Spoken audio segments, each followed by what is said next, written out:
Hello class 5th and welcome to English class. Yesterday we have started chapter 2 and we have completed one part of it. Now today we will continue with the remaining part.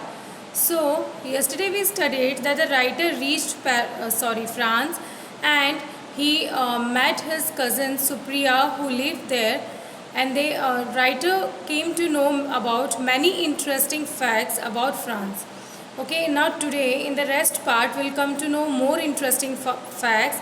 So let's start. We drove past the Eiffel Tower and I noticed that it looked more beautiful than it did on postcards. So the taxi of the writer and the Supriya, his cousin, passed the Eiffel Tower. मतलब past PAST, past means जब आप किसी चीज़ के सामने से गुजरते हो उसको क्रॉस करते हो. तो जब राइटर की टैक्सी आईफिल टावर के सामने से गुजरी तो राइटर ने देखा कि जो आईफिल टावर है वो बहुत ही सुंदर था, बहुत ही अट्रैक्टिव था. बिकॉज राइटर ने इससे पहले जो आईफिल टावर है या तो पिक्चर्स में देखा था या पोस्ट कार्ड्स पर देखा था. इस पोस्ट कार्ड्स पर इसकी पिक्चर देखी थी, बट रियल में जब उसने देखा तो उसने देख पाया कि आईफिल टावर तो सही में बहुत ही सुंदर है. The Eiffel Tower represents France like the Taj Mahal represents India, Supriya commented. So Supriya ने एक बात और मेंशन की कि आईफिल टावर उसी तरह फ्रांस को रिप्रेजेंट करता है जैसे ताज महल इंडिया को रिप्रेजेंट करता है. Like when we are talking about Taj Mahal, automatically हमारे दिमाग में ध्यान आता है कि we are talking something about India. Similarly, when we are talking about Eiffel Tower, at that time we come to know that we are talking about France. Okay, so India के लिए ताजमहल जितना इम्पोर्टेंट है, similarly Eiffel tower France के लिए भी उतना ही important है. Paris is very beautiful old city. So Paris, which is capital of France, writer found that it is very beautiful city. I love the white stone buildings that gleam in the sun. So most of the buildings in Paris is built with white stone. सब ज़्यादातर वहाँ की जो buildings थी वो white stone से बनी हुई थी और उन पर जब sun rays पड़ रही थी, गिर रही थी, तो वो उनमें और भी ज़्यादा shine कर रही थी. So gleam means shine. So writer को ये बहुत ज़्यादा attractive लग रही थी, उसे बहुत अच्छा लग रहा था. People here love the outdoors, the parks and gardens. सो लोग वहाँ पर आउटडोर्स में रहना उनको ज़्यादा पसंद है. आउटडोर्स का मतलब बाहर घूमना फिरना, and mostly like parks and gardens. जहाँ भी राइटर ने देखा कि वहाँ पे जितने भी पार्क्स हैं, गार्डन्स हैं, लोग वहाँ आते जाते रहते हैं, सबसे ज़्यादा क्राउड उसे वहीं दिखा. Some parks have ponds where children sail toy boats. कुछ पार्क्स ऐसे भी हैं जहाँ पॉन्ड्स हैं, जहाँ बच्चे अपनी टॉय बोट सेल करते हैं. You will find rose of trees and flowers everywhere. आप जहाँ भी जाओ वहाँ आपको हर जगह रोज़ दिखेंगे, अलग अलग रोज़ दिखेंगे जहाँ ट्रीज़ और फ्लावर्स होते के अलग अलग रोज़ आपको दिखेंगे. चाहे आप गार्डन पे जाओ, चाहे कहीं स्ट्रीट्स पर आप घूमने जाओ, तो कहीं पर भी जाओ वहाँ different there you will find different kinds of rows of trees and flowers. Some trees are trimmed so that they look like huge green lollipops. So कुछ ट्रीज ऐसे भी थे जिनको ट्रिम किया गया था. Means you might have seen in TV. अगर आप कहीं गए नहीं हो तो भी आपने टीवी में देखा होगा कि कुछ गार्डन पार्क्स होते हैं जहाँ पे ट्रीज़ होते हैं या ग्रास होते हैं, उनको बहुत अच्छे से ट्रिमिंग की जाती है जिससे वो बहुत अट्रैक्टिव लगते हैं. उनका एक पर्टिकुलर शेप बन जाता है, इससे उनकी जो लीव्स हैं वो इधर उधर नहीं जाती, बहुत अच्छे से सिंक्रोनाइज होती है. तो वैसे ही यहाँ पर जो बड़े बड़े ट्रीज़ थे उनको भी ट्रिम किया गया था.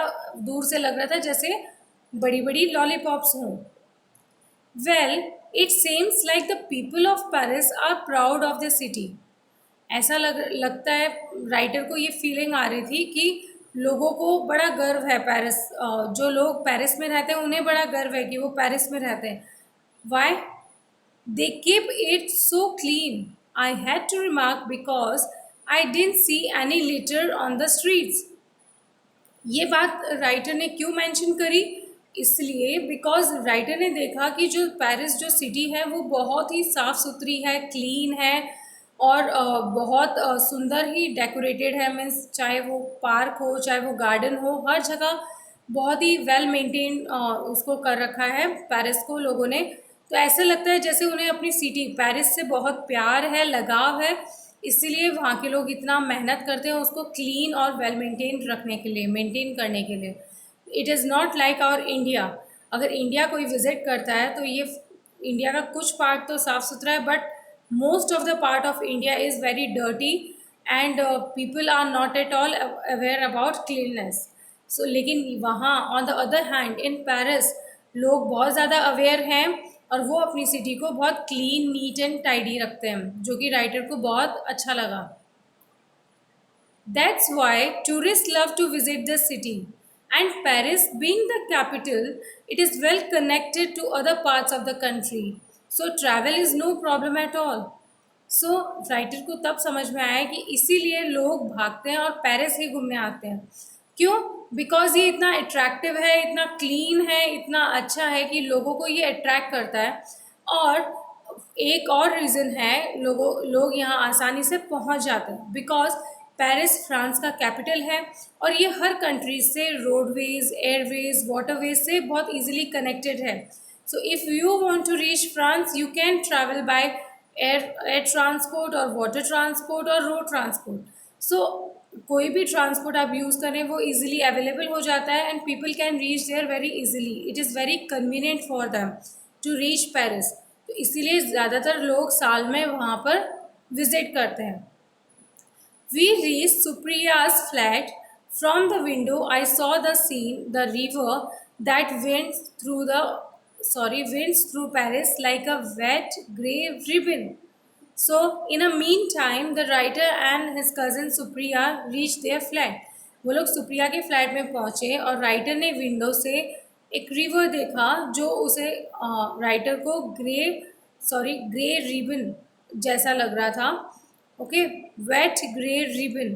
I noticed payment cafes where people sat on little tables outdoors, eating, drinking, and talking. It looked very pretty. So writer ने एक और चीज़ ऑब्जर्व की, पेमेंट्स क्या होते हैं कि जो रोड होती है, रोड के साइड में, लेफ्ट साइड या राइट साइड में जो हार्ड पार्ट होता है उसे हम पेमेंट बोलते हैं। People use this pavements for walking. Means suppose बीच में तो बहुत ज़्यादा रश है, क्राउड है व्हीकल्स का, तो हम साइड वाला जो पार्ट है वो यूज़ करते हैं।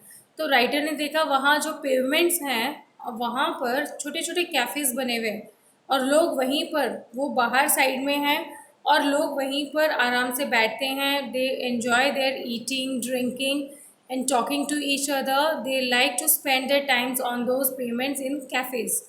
ओके, सो राइटर को ये सारा जो व्यू है ये बहुत ही अट्रैक्ट कर रहा था। He was enjoying those sides of Paris and views of Paris.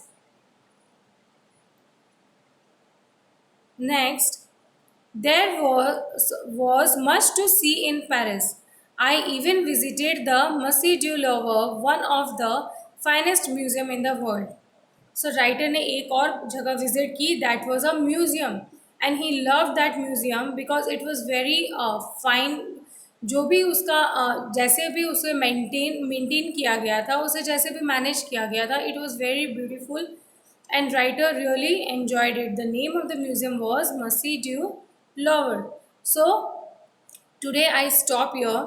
Okay, so हमने देखा कि किस तरह से राइटर अलग अलग जगह विजिट कर रहा है and he is loving to visit those place in Paris. And now you can find out 7 to 8 difficult words from these paragraphs and you can write those in your notebooks and learn the spellings. Okay, and the next part will continue in our next video.